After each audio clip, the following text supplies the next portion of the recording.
Stop. Before you book your next trip with a group, watch this first. There's something that happens to people who travel alone that nobody warns you about. It's not about freedom. It's not about being brave. It's something quieter, and it changes how you think, how you make decisions, and how you see yourself, long after the trip is over. Most people who go solo once say the same thing. I didn't just travel, something shifted. Today we're talking about exactly what that shift is and why it happens. And by the end of this video, you'll understand why some people can never go back to group travel after experiencing it once. Let's start with what group travel actually costs you. And I don't mean money. Picture this. You're on a group trip. Someone suggests a restaurant you don't love. You go anyway. Someone wants to leave a place you're enjoying. You follow. Someone picks the itinerary. Someone sets the pace. By day 3, you're not really traveling anymore. You're compromising. And the dangerous part? You barely notice, because everyone around you is doing the same thing. Psychologists call this social conformity. When the cost of pushing back feels higher than the cost of going along, we go along. Every time. Even on vacation. Even when nobody's forcing us. That slow erosion of your own preferences, so gradual you call it being easygoing, is the hidden tax of group travel. Solo travel cancels that tax on day 1. The moment you travel alone, every decision runs through you.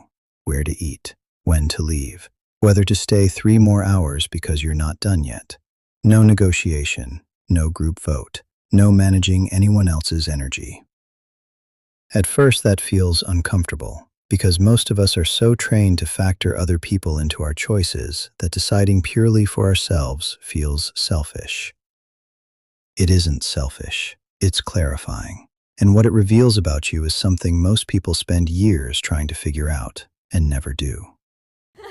A group, your personality gets buffered. You laugh when someone else laughs.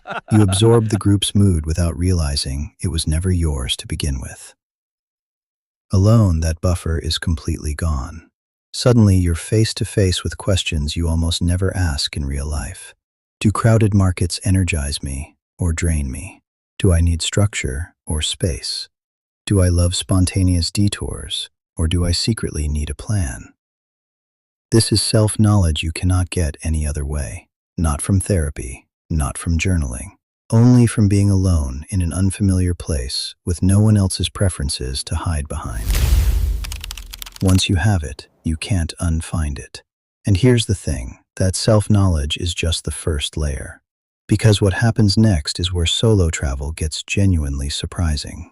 Stay with me. Self-awareness alone doesn't build confidence. What builds confidence happens in the smallest moments, and most people completely underestimate them. Asking directions when you don't speak the language, making a reservation alone, figuring out a bus route with no signal, sitting at a restaurant table without reaching for your phone. None of these are dramatic, but every time you handle one, your brain quietly updates its file on you. That was fine. I figured it out. I'm okay. Albert Bandura, a professor at Stanford University and one of the most cited psychologists in American history, spent decades studying exactly this.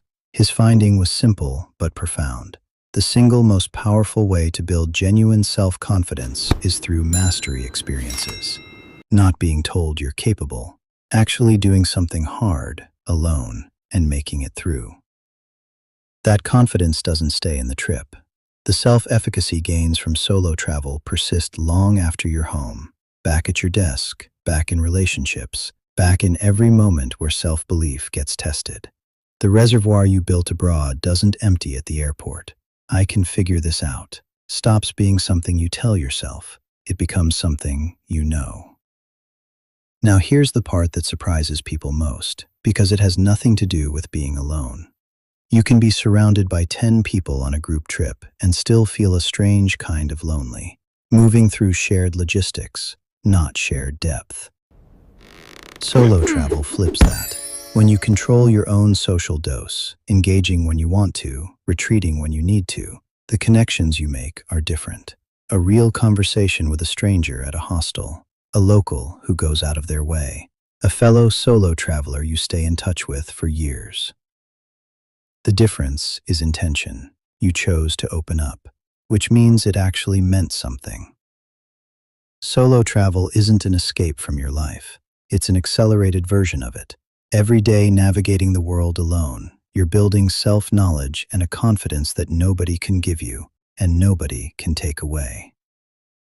That's not selfish. That's one of the smartest investments you can make in yourself.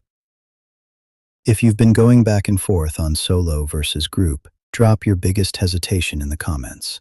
Safety, boredom, feeling awkward alone? I read every single one. And if this kind of travel psychology is what you're here for, subscribe. Because next video I'm breaking down the psychology of people who choose manual cars over autonomous cars.